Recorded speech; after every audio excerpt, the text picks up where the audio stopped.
पक्षप्रमुख श्री उद्धवजी ठाकरे साहेब यांच्या मार्गदर्शनानुसार आजच मला माहिती मिळते नागपूरला सन्माननीय शिवसेना संजय राऊत साहेबांनी अशा प्रकारची वक्तव्य केलं, घोषणा केली.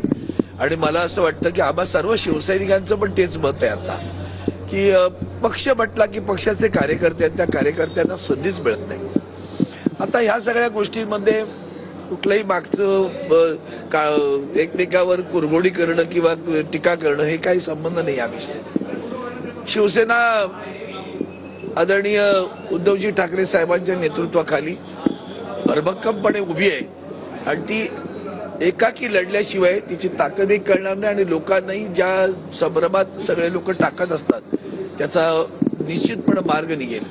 आता सुद्धा मी इथं जे आलोय ते LICच्या लोकाधिकार समितीचं सुवर्ण महोत्सव आहे. त्या सुवर्ण महोत्सवामध्ये त्यांचं वाक्य छान आहे LICचं, जिंदगी के साथ भी और जिंदगी के बाद भी. शिवसेना उद्धव बाळासाहेब ठाकरे जिंदगी के साथ भी और जिंदगी के बाद भी.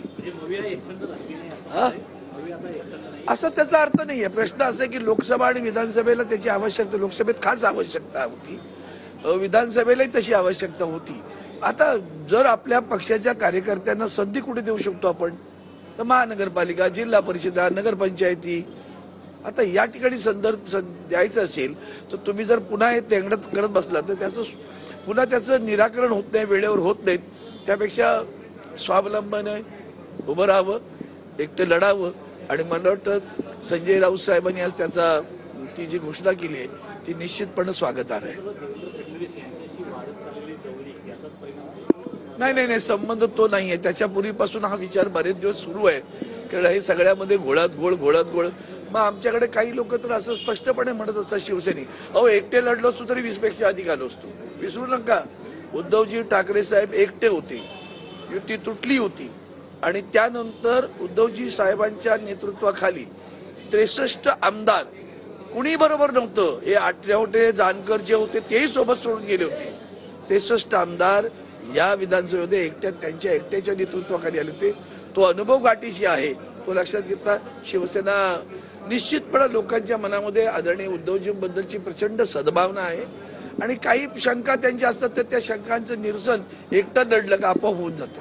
महायुतीचे तिन्ही पक्ष एकत्र आहेत, सत्तेत आहेत, केंद्रात आहेत, राज्यात आहेत आणि त्यामुळे एकत्रित जाण्याचा प्रचार करणार आहेत. तर सत्तर होतील असं वाटतं ज्या प्रकारे एकत्र होती तर ताकद जास्त होईल, एकत्र लढला तर ती ताकद विभाग जाईल आणि मतांचं विभाजन नाही. असं काही नाही. शिवसेनेची ताकद अगोदरही होती.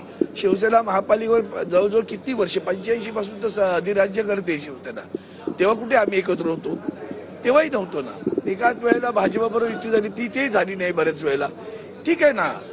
मराठी माणसाचं अस्मिता, अस्तित्व, महाराष्ट्राचा धर्म आज बुडीत आहे. आता सध्या सारच विकलं गेलंय, भ्रष्टाचार टोकाचा आहे आणि मग मराठी माणसाच्या अस्तित्वाला, अस्मितेला धक्का लावण्याचा प्रयत्न सत्ताधारी आणि विरोधकांकडून होत असतो.